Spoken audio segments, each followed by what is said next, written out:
May 12th, 1946, Webster County, Iowa. John Patterson stood in his potato field at dawn, staring at rows of withered plants that should have been vibrant green. 3 weeks ago, they'd been perfect, healthy, thriving, the most promising crop he'd seen in 15 years of farming. Now they were dying, all of them, every single plant turning brown from the inside out. His neighbor, Robert Callahan, stood beside him in identical devastation. His 160 acres looked the same, withered, dying, lost. Blight, John said quietly. The word tasted like ash in his mouth. Late blight. Worst outbreak I've ever seen. Robert's hands were shaking. If we lose this crop...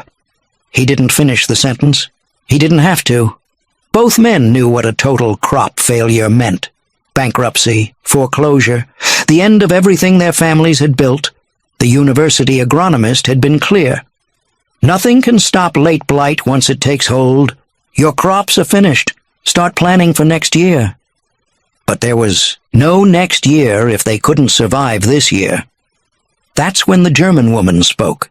She'd been working in John's barn for 6 weeks, a prisoner of war. Quiet, respectful, never caused trouble. Now she stood at the edge of the field, looking at the dying plants with an expression John would later describe as almost hopeful. I can save them, she said in careful English. I know how to stop the blight.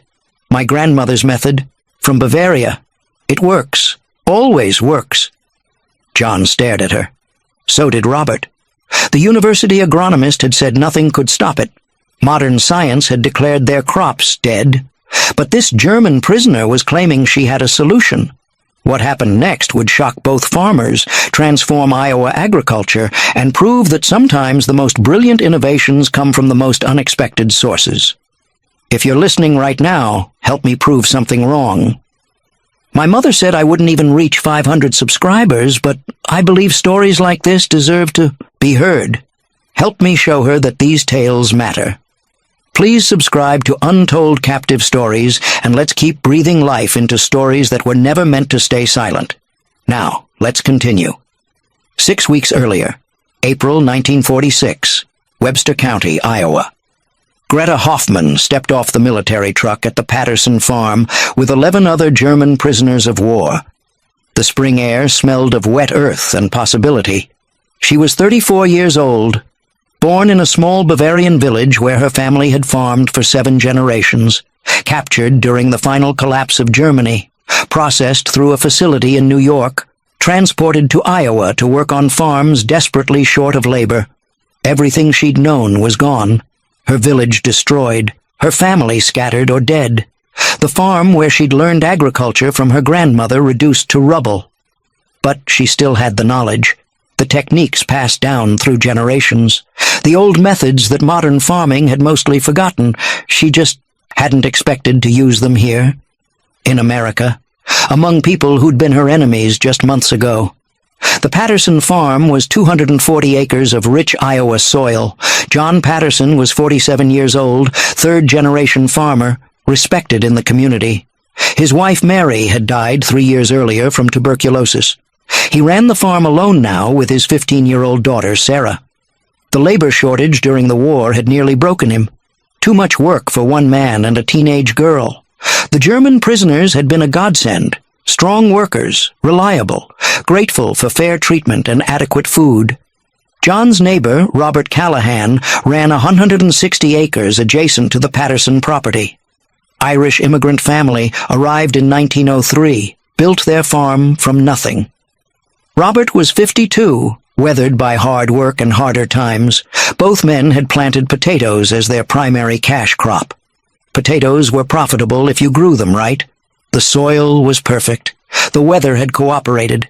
Everything pointed to an excellent season, until the blight came. Late blight, Phytophthora infestans. The same disease that had caused the Irish potato famine a century earlier. It struck fast, spread faster, could destroy an entire crop in days. The first signs appeared in early May. Small brown spots on the leaves. John noticed them during his morning inspection. At first he thought it was nothing. Minor stress. Maybe a nutrient deficiency. But the spots spread. Within 3 days, entire plants were turning brown. The leaves curled and died. The stems weakened. The potatoes in the ground began to rot. Robert's field showed the same symptoms, same timeline, same devastating progression. Both farmers contacted the county agricultural extension office immediately. The extension agent came out that same afternoon, took samples, sent them to Iowa State University for analysis. The university's response came back within 2 days. Late blight, severe infestation, no known treatment, no way to stop the spread. The crops were lost. Copper sulfate spray might slow it down, the agronomist had written, but won't stop it. You're looking at total crop failure. I'm sorry. Total crop failure. Those 3 words meant financial ruin for both families. John had invested $2,800 in this crop. Seed, fertilizer, labor, equipment maintenance. If it failed, he couldn't pay his mortgage. The bank would foreclose. His daughter would lose her home. Robert's situation was even worse. He'd borrowed $3,500 against the projected potato harvest to repair his barn and upgrade his equipment.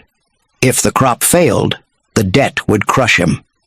Both men spent sleepless nights calculating, hoping, praying for a miracle that modern science said wasn't coming. That's when Greta saw the fields. She'd been assigned to work in John's barn, organizing tools and cleaning equipment.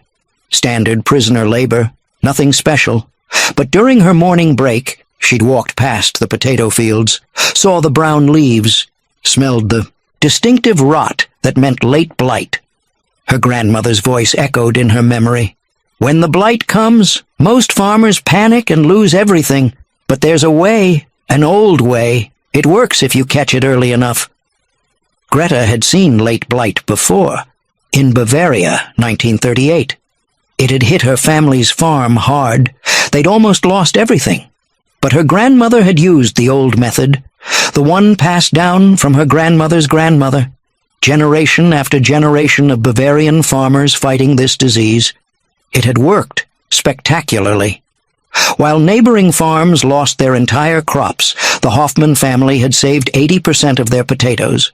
Greta had learned the technique, had helped apply it, had watched it work with her own eyes. She knew it would work here too.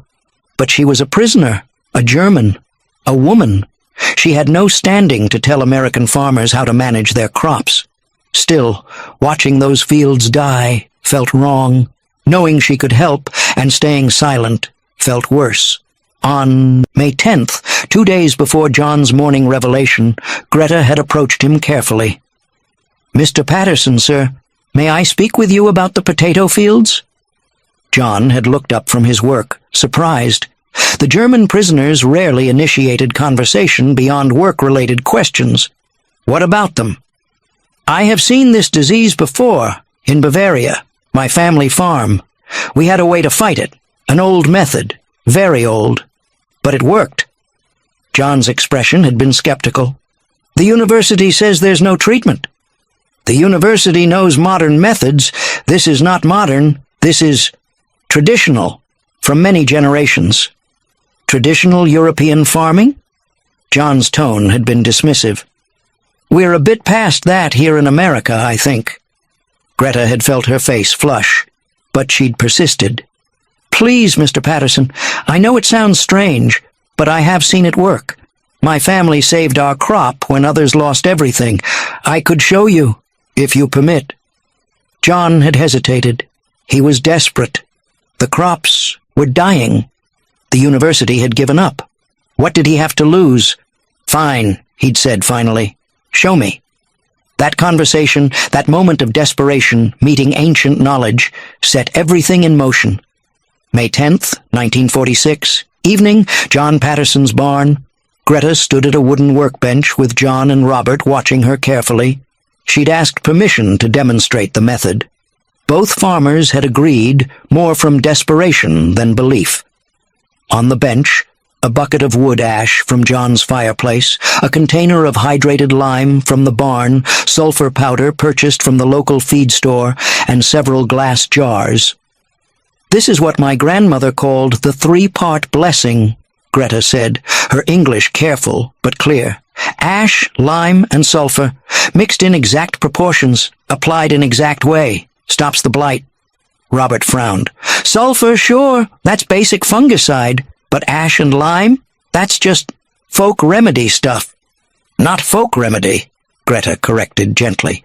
Chemistry. My grandmother, she did not understand chemistry words, but she understood that sulfur kills fungus, lime changes soil acid, and ash. Ash does something special to the plant's defense. She began measuring carefully. 3 parts wood ash, 2 parts hydrated lime, 1 part sulfur powder. The proportions must be exact, she said. Too much sulfur burns the plants. Too much lime changes soil too fast. Too much ash, and the treatment is weak. John watched her measure with precision. Where did your grandmother learn this? From her grandmother. Who learned from hers? Back and back and back. Maybe 200 years, maybe more. In Bavaria, potato blight has come many times. Farmers who knew this method survived. Farmers who did not lost everything. She mixed the powders carefully in a large jar. The combination turned a pale gray-green color. Now comes the important part, Greta said. This must be mixed with water and milk.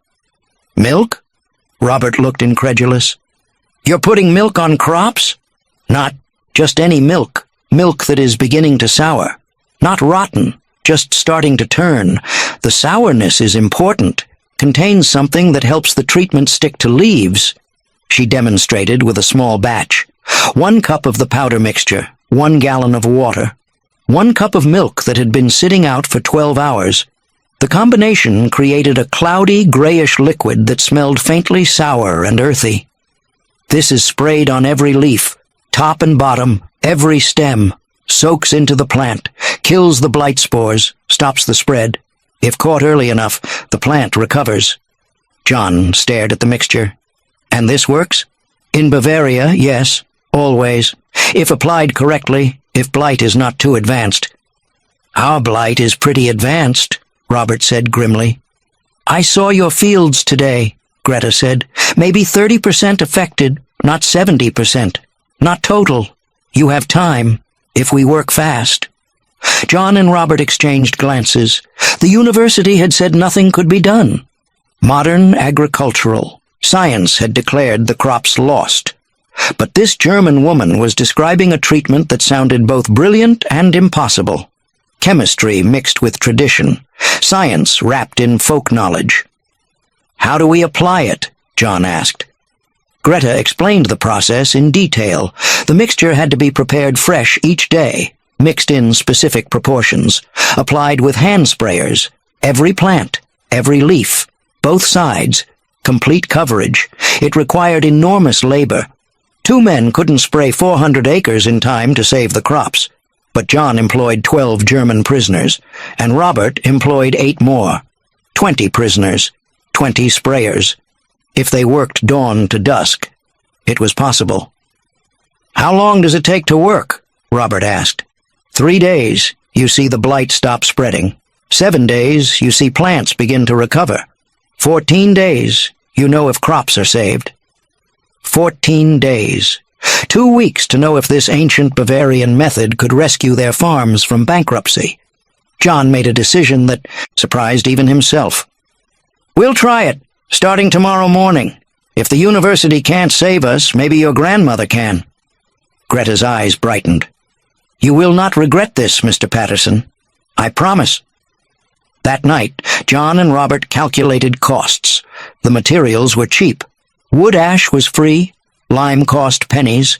Sulfur powder was the only real expense, and they needed maybe 40 pounds total. The labor was already paid for. The prisoners were there anyway. The bigger question was whether to tell anyone else what they were doing. The university will think we're crazy, Robert said. Let them, John replied. If this works, they'll be asking us for the recipe. If it doesn't, well, we were finished anyway. They decided to keep it quiet. Test it. See what happened. If Greta's genius trick worked, they'd share it with the world. If it failed, at least nobody would know they'd tried something the experts would have mocked. May 11th. Dawn. 20 German prisoners assembled in John's barn. Greta stood before them, explaining the mixture, the proportions, the application method. She spoke in German, rapid and precise. The prisoners listened intently. They understood the stakes. If the American farmers lost their crops, the prisoners might be sent elsewhere. These farms had been good to them. Fair treatment, good food, respect. Saving the crops meant staying where they were treated well. Every prisoner volunteered to work extra hours, no additional pay requested, just the chance to help. The spraying began at sunrise. John and Robert watched in amazement as 20 prisoners moved through the fields with systematic efficiency. Each person assigned specific rows, each person spraying meticulously, top and bottom of every leaf, every stem, every plant. The mixture went on wet and gray. It dried to a pale whitish coating that looked almost like frost. By sunset, both farms were completely treated. Every plant, every leaf. 400 acres covered in Greta's ancient Bavarian, mixture.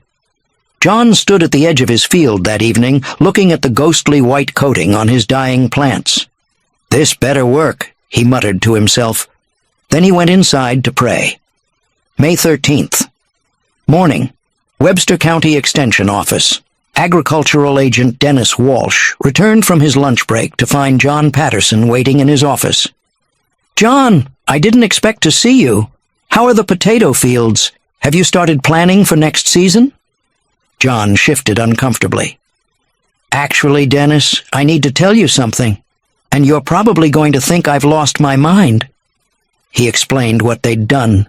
The German prisoner's grandmother's recipe, the ash-lime-sulfur mixture, the milk, the complete coating of 400 acres.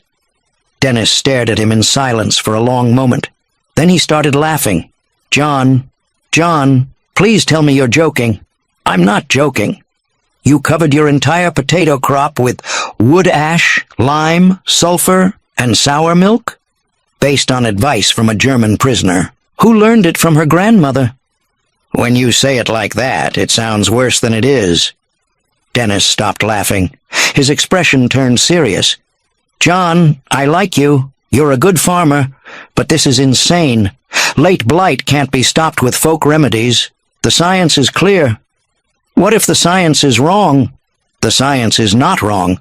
The science is done by trained agronomists with university degrees and laboratory equipment, not by Bavarian grandmothers using ingredients from their kitchens." John felt his temper rising. "The university told me my crops were finished, told me to give up. This woman is offering hope. She's offering false hope, which is worse than no hope at all. You're going to waste time and money on a treatment that won't work, and by the time you accept reality, it'll be too late to salvage anything." "Too late to salvage what? You already said the crops are dead." Dennis leaned forward. "John, listen to me. I'm going to do something I probably shouldn't. I'm going to call a friend of mine at Iowa State, Dr. Richard Thornton, head of the plant pathology department. He's the leading expert on potato blight in the entire Midwest." "What's he going to tell me that you haven't already said?" "He's going to explain scientifically why this folk remedy won't work. And maybe, just maybe, you'll listen to someone with a PhD." The phone call was arranged for the following afternoon, May 14th, 2:01 p.m. John and Robert sat in Dennis Walsh's office while Dennis dialed Iowa State University. The call connected. Dennis put it on speakerphone. "Dr. Thornton, thank you for taking my call. I have a situation here that needs your expertise." Dennis explained the scenario. The late blight outbreak. The German prisoners' proposed treatment, the ash-lime-sulfur milk mixture. There was a long pause on the other end of the line. Then Dr. Thornton spoke. His voice was measured, professional, and utterly dismissive. "Gentlemen, I appreciate your desperation. But what you're describing is agricultural superstition, not science. Let me explain why this treatment cannot possibly work." For the next 15 minutes, Dr. Thornton delivered a detailed lecture on potato late blight pathology. The fungus Phytophthora infestans reproduces through sporangia. These spores spread rapidly in moist conditions. They penetrate plant tissue through stomata and wounds. Once inside, the fungal mycelium spreads systemically. Modern copper-based fungicides work by creating a toxic barrier on the leaf surface that kills spores before they penetrate. Sulfur has some limited antifungal properties, yes, but mixed with wood ash and lime, the alkalinity would actually neutralize the sulfur's effectiveness. "And the milk?" John asked quietly. Dr. Thornton actually chuckled. "The milk is particularly absurd. Sour milk contains lactic acid bacteria. These might have some minor antimicrobial properties in dairy products, but they have zero proven effect on plant pathogens. And even if they did, the bacteria would die within hours of application in outdoor conditions." Robert spoke up. "But what if generations of Bavarian farmers found it worked? Wouldn't that count for something?" "It counts as anecdotal evidence, Mr. Callahan, not scientific proof.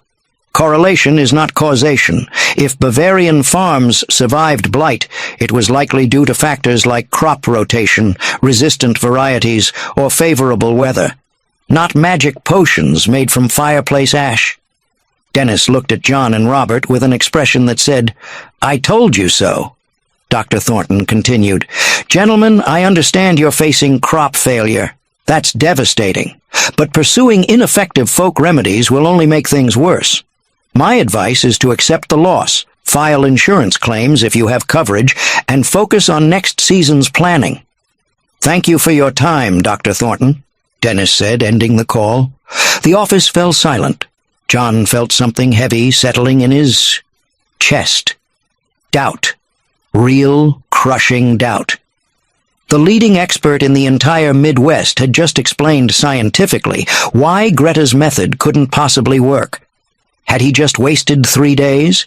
Had he covered his crops with useless materials based on the advice of a woman with no formal education? Robert looked equally shaken. "John, maybe we should—" "Stop," John said quietly. "Don't say it." "But the doctor has never seen this method tried. He's guessing based on theory. Greta has seen it work based on practice.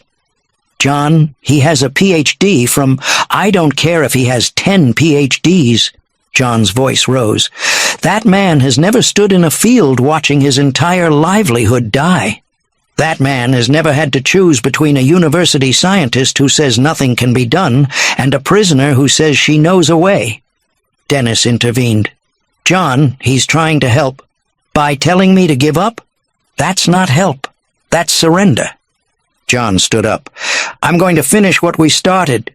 We've already treated the crops. In 3 days, we'll know if the blight stopped spreading.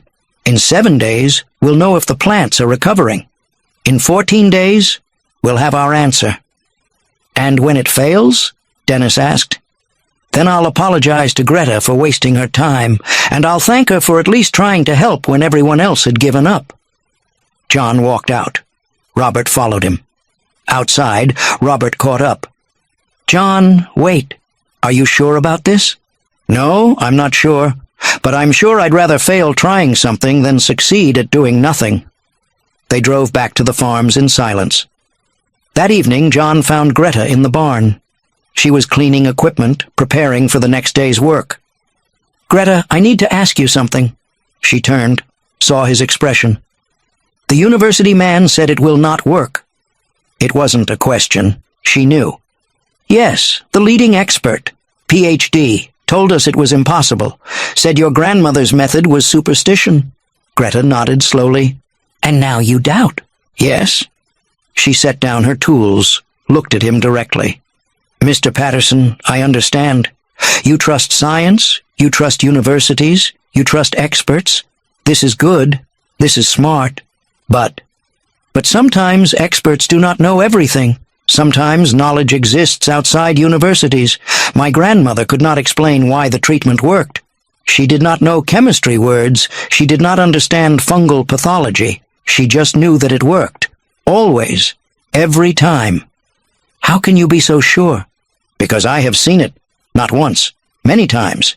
In 1938, late blight hit Bavaria hard. Worst outbreak in 50 years. My family used the treatment. Our neighbors did not. They lost everything. We saved 80% of our crop. But Dr. Thornton explained why it shouldn't. Mr. Patterson. Greta's voice was gentle but firm. With respect to your doctor, he explains why it should not work based on his understanding. But his understanding is incomplete. There is something in the combination that he does not see. Something the old farmers knew but could not name. What? I do not know the science words, but I know the effect. The sulfur kills spores. The lime changes the leaf surface, makes it hostile to fungus. The ash contains minerals that strengthen the plant's own defenses. Potassium, calcium, phosphorus. These help the plant fight back. And the milk? The milk makes it all stick together, helps it penetrate the leaf. The lactic acid also does something. Changes the pH maybe, creates barrier. I do not know exactly, but I know it works. John studied her face. She believed every word. This wasn't hope or desperation. This was certainty born from experience. 3 days, John said finally. You said we'd see the blight stop spreading in 3 days. Yes. Tomorrow is day 3. Yes. Then tomorrow we'll know if I'm a fool or if your grandmother was a genius. Greta smiled. She was both, Mr. Patterson. She was a genius who people called fool, until she saved their farms. Then they called her genius again.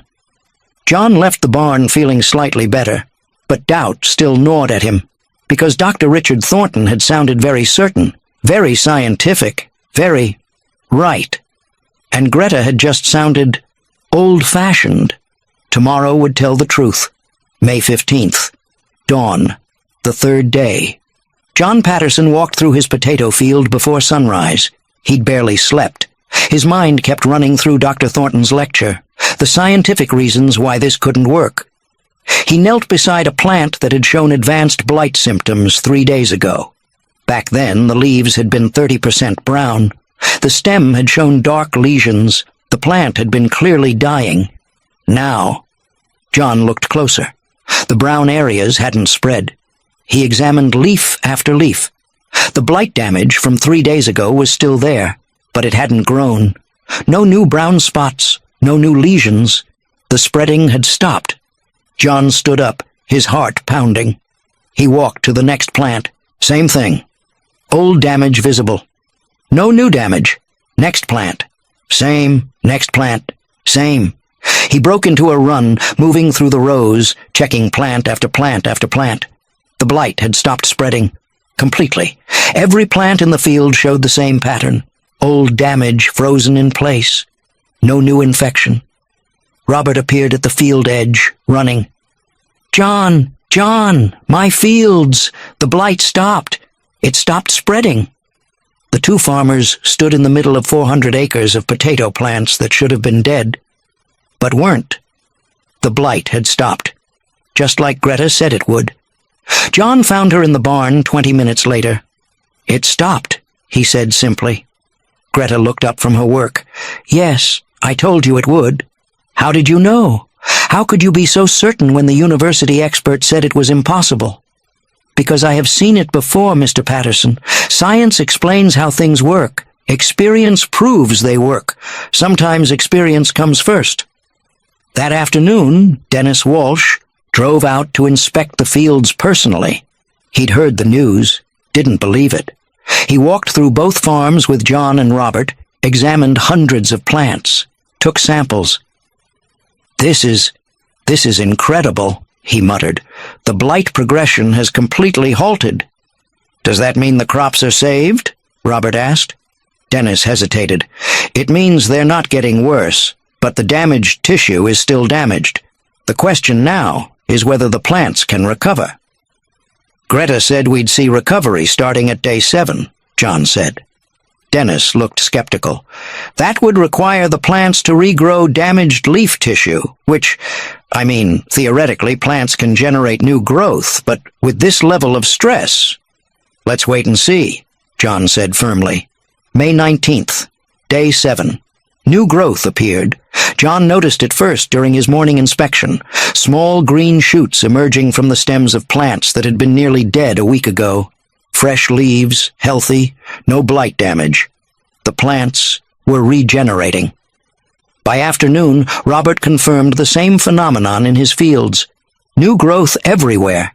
The plants weren't just surviving, they were recovering. Dennis Walsh came out again, stood in the field with his mouth literally hanging open. "This is impossible," he whispered. "And yet," John said, gesturing at the vibrant new growth surrounding them. Dennis took more samples, sent them to Iowa State, requested Dr. Thornton personally examine them. The response came back 3 days later. Dr. Thornton wanted to visit the farms personally. May 24th, day 14. A black car pulled up to the Patterson farm at 9:00 a.m. Dr. Richard Thornton emerged, carrying a leather case full of testing equipment. He was a tall man, maybe 60, with gray hair and wire-rimmed glasses. He looked every inch the distinguished academic. John and Robert greeted him politely. "Gentlemen, I'll be frank.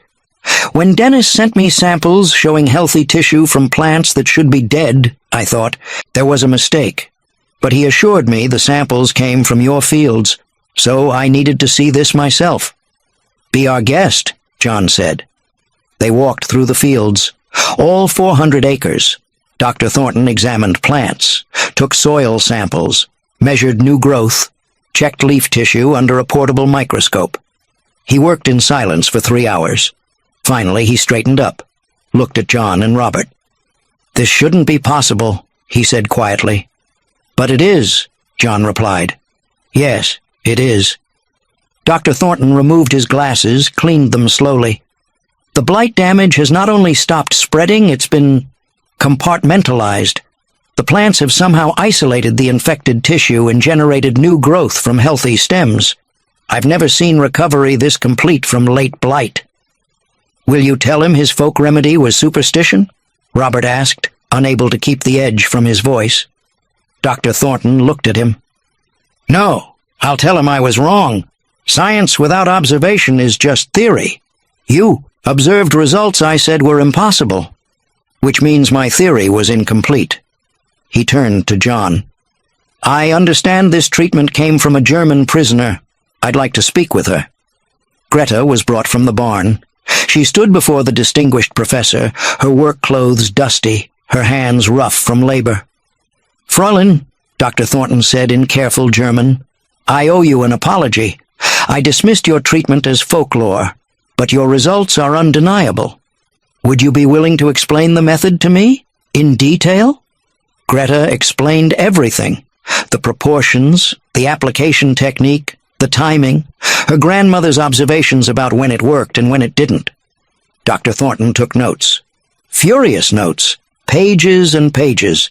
When she finished, he said something that shocked everyone. "Your grandmother was conducting empirical agricultural chemistry, without knowing the terminology, without formal training, but the methodology was sound, observation, testing, refinement. That's science. The fact that she called it tradition doesn't make it any less valid." He looked at John. "I'd like your permission to test this treatment in controlled university trials. Compare it against our current fungicide recommendations. Document the mechanism of action. Understand why it works." "You'll need to ask Greta," John said. "It's her knowledge." Dr. Thornton turned to her. "Fräulein Hoffmann, would you permit us to study your grandmother's method?" Greta considered this. "If you share what you learn, if farmers everywhere can use it, then yes. You have my word." What happened next transformed agricultural practice across the Midwest. Dr. Thornton returned to Iowa State University and assembled a research team. They recreated Greta's treatment in laboratory conditions, tested it against late blight in controlled environments, analyzed the chemical interactions. What they found astonished them. The combination of ash, lime, and sulfur created a complex alkaline paste that did 3 things simultaneously. First, the sulfur provided direct antifungal action against Phytophthora infestans spores. Second, the lime raised the leaf surface pH to levels inhospitable to fungal growth. Third, and most remarkably, the wood-ash minerals triggered a systemic acquired resistance response in the potato plants. The potassium and calcium didn't just strengthen cell walls, they actually activated the plant's own immune system. The milk's lactic acid bacteria, contrary to Dr. Thornton's initial dismissal, created a biofilm that protected the treatment from being washed away by rain. The bacteria also produced compounds that had mild antimicrobial properties. Together, the combination created a multi-layered defense system that modern fungicides, which relied on single-action chemistry, couldn't match. In September 1946, Dr. Thornton published his findings in the Journal of Agricultural Science. The paper was titled, "Traditional Bavarian Anti-Blight Treatment, a Case. Study in Empirical Agricultural Chemistry and Systemic Acquired Resistance in Solanum tuberosum." In the acknowledgments, he wrote, "Special thanks to Greta Hoffmann, whose practical knowledge preserved what academic theory nearly dismissed." The paper caused a sensation in agricultural circles. Within 6 months, farmers across Iowa were using variations of Greta's treatment. Within a year, it had spread to Wisconsin, Minnesota, Nebraska, and North Dakota. Within 2 years, it was standard practice across the potato-growing regions of America. The treatment was refined. Modern versions used precisely measured chemicals instead of wood ash and lime. But the core principle remained the same, and every version acknowledged its origin, based on traditional Bavarian methods preserved by Greta Hoffmann. June 1946. Harvest planning. John Patterson stood in his potato field in early summer, looking at plants that had defied death. The blight damage from May was still visible. Brown patches, on lower leaves, scarred stems, evidence of how close they'd come to total loss. But above that damage, healthy green growth flourished. The plants had regenerated completely. They were producing tubers. The crop would be smaller than originally projected, but it would be substantial. Robert Callahan's fields looked the same. Recovery, growth, survival. Dennis Walsh had calculated the numbers. John would harvest approximately 180 bushels per acre instead of the 220 he'd hoped for before the blight. But 180 was profitable, more than profitable. At current market prices, he'd gross over $4,000. Robert would see similar results. His debt would be paid, his farm saved. Without Greta's intervention, both farms would have harvested 0 bushels, 0 income, total financial collapse. The difference between 0 and 180 was everything. News spread through Webster County, then through neighboring counties, then across the state. Farmers who'd lost potato crops to late blight heard about the German prisoner's miracle treatment. They wanted details. They wanted to know if it could save their future crops. John found himself hosting groups of farmers every week. 20, 30, sometimes 50 men would gather in his barn while Greta explained the treatment. She was patient, detailed, generous with her knowledge. Some farmers were skeptical. "This is too simple," they'd say. "If it worked this well, why didn't we know about it already?" Greta would smile. "Because it is old, and in America old means wrong, but old also means tested, proven, survived." One farmer asked the question many were thinking, "Why would a German prisoner help American farmers? We were enemies months ago." Greta's answer silenced the barn. "Because farming is not about nations. It is about feeding people, about working with the earth, about knowledge that belongs to everyone who needs it. My grandmother would be angry if I kept this secret just because of war. Knowledge that saves crops, saves families. That is more important than politics." The farmers left those meetings changed, not just in their agricultural practice, in their perspective. This German woman had saved their neighbors' farms. She'd shared knowledge freely. She'd asked for nothing in return. The war had taught them Germans were the enemy. Greta was teaching them Germans were people. September 1946. Harvest. John Patterson's harvest exceeded even the revised estimates, 195 bushels per acre.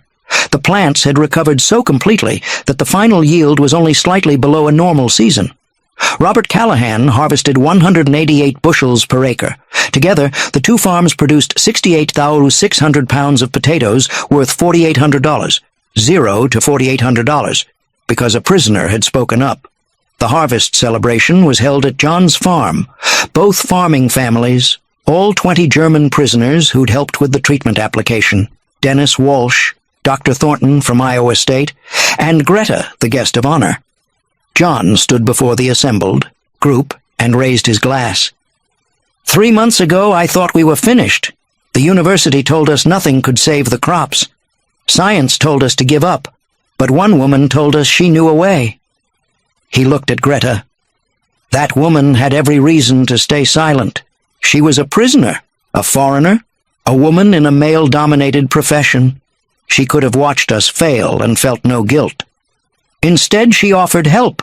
She shared knowledge her grandmother had preserved through generations. She asked for no payment, no recognition, no reward. Greta Hoffman saved our farms, but she did more than that.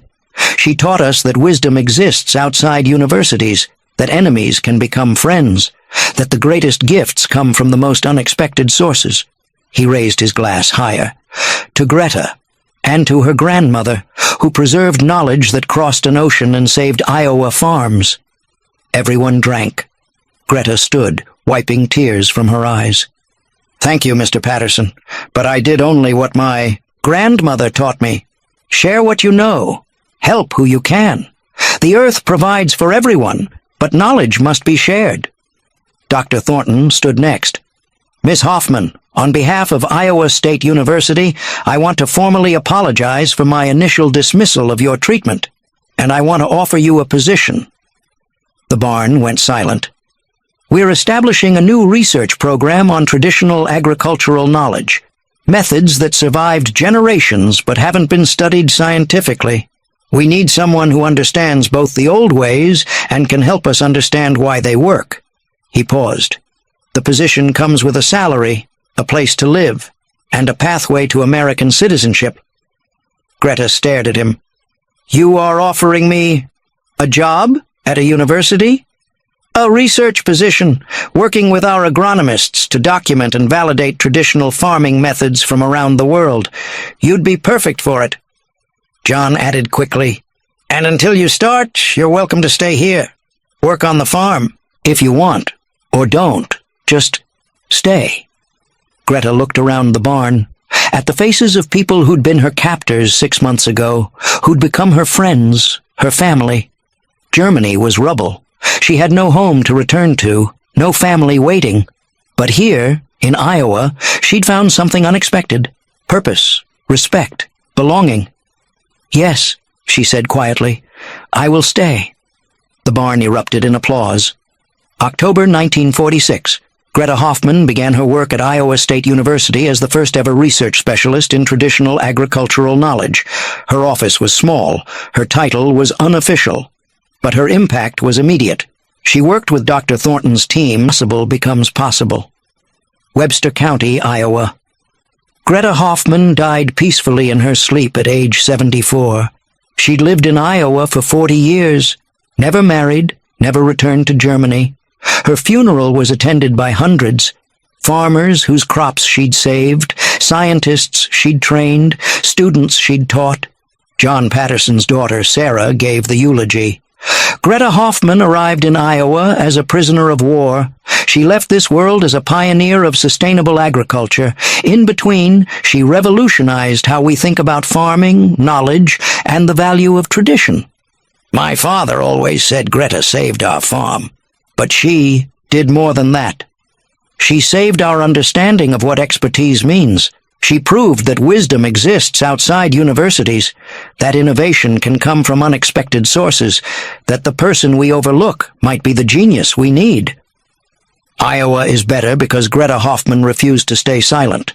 American agriculture is stronger because she shared what she knew, and all of us are richer because she chose to help instead of holding back. Greta was buried in the Webster County Cemetery, next to the plot where John Patterson had been laid to rest 3 years earlier. Her headstone reads, Greta Hoffman, 1912-1986, She shared knowledge that saved thousands. Below that, carved in smaller letters, "Knowledge has no borders, Iowa State University." The Greta Hoffman Center for Traditional Agricultural Knowledge celebrates its 65th anniversary. The center has documented farming methods from 127 countries, published over 2,000 research papers, trained 3 generations of agronomists to respect traditional knowledge.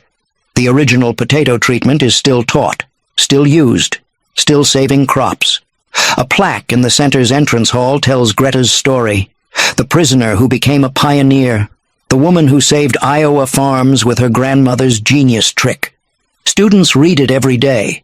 Some dismiss it as an interesting historical anecdote. Others see it as something more important, a reminder that expertise exists everywhere, that the person society overlooks might hold crucial knowledge, that what academics call folklore might be science waiting to be understood, that sometimes the genius everyone needs is standing right in front of them.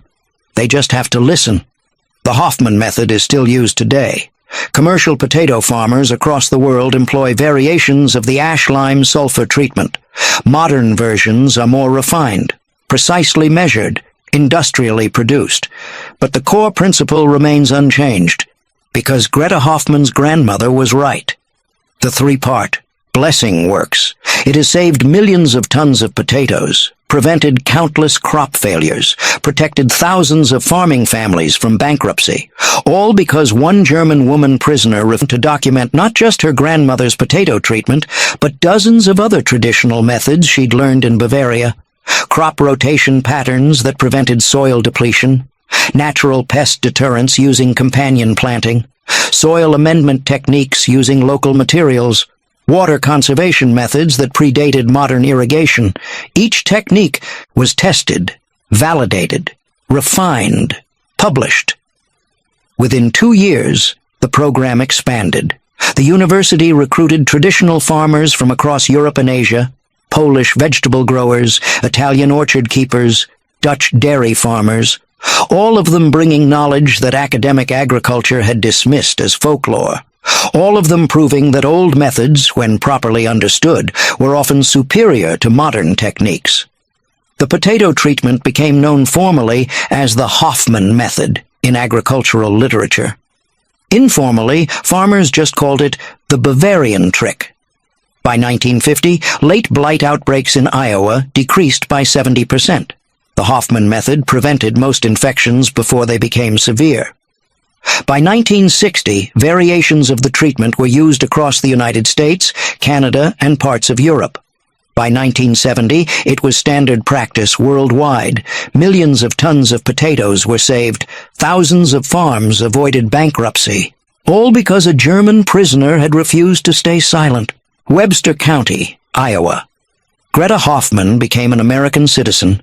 John Patterson and Robert Callahan stood as witnesses at her naturalization ceremony. The judge asked her why she wanted to become American. "Because America gave me a chance," she said simply. "In Germany, I was just a farmer's daughter. Here, I am a scientist. Here, knowledge matters more than name. Here, I can help people." She received her citizenship papers with tears streaming down her face. John hugged her afterward. "Welcome home, Greta." Iowa State University. Greta's traditional agricultural knowledge program had grown to 12 full-time staff members. They were documenting farming methods from 43 countries. The program published a quarterly journal, hosted annual conferences, trained extension agents to work with immigrant farmers. Greta herself had become a minor celebrity in agricultural circles. She gave lectures, wrote papers, consulted with the USDA on sustainable farming practices, but she never forgot where it started. Every spring, she visited John Patterson's farm. They'd walk through the potato fields together, check for blight, discuss the season ahead. "Do you ever regret not returning to Bavaria?" John asked one spring afternoon. Greta thought about this. "Sometimes I miss the mountains, the village where I grew up, but that place is gone. The war destroyed it." She gestured at the Iowa fields. "This is my home now. These are my people. This is where my grandmother's knowledge matters. Interview with Iowa Historical Society. At age 62, Greta Hoffman sat for an oral history interview about her experiences during and after the war. The interviewer asked, "Looking back, what was the most important moment of your life?" Greta didn't hesitate. May 10th, 1946, when I decided to speak up, when I offered to help, even though I was a prisoner, even though I knew the farmers might laugh at me, even though the university had said nothing could be done. Why was that moment so important? Because it taught me that knowledge has no nationality, that wisdom can come from anywhere, that the person society dismisses might hold the answer everyone needs. She smiled. And it taught me that America, for all its problems, is a place where a German prisoner can become a university researcher, where old knowledge is respected, where the imposter refused to stay silent when she saw crops dying. All because 2 Iowa farmers were desperate enough to listen. All because knowledge, real knowledge, doesn't care about nationality or credentials or academic degrees. It just works. And sometimes the most brilliant innovations come wrapped in tradition. Sometimes genius looks like an old woman's kitchen recipe. Sometimes the answer everyone needs has been waiting for generations, just waiting for someone brave enough to share it. This is the story of Greta Hoffman, the German prisoner who saved Iowa farms, the woman who proved that wisdom exists outside universities, the genius who everyone almost dismissed. If this story moved you, if it changed how you think about knowledge and expertise and who we should listen to, then I need you to do something. Subscribe to this channel right now, like this video, share it with someone who needs to hear this story. Because there are hundreds more stories like this, stories of unlikely heroes, stories of knowledge preserved against all odds, stories of people who changed the world by refusing to stay silent. Help me prove my mother wrong. Help me reach beyond 500 subscribers. Help me show that these stories matter. New stories every week. Stories that deserve to be heard. Stories that were never meant to stay silent. Until next time.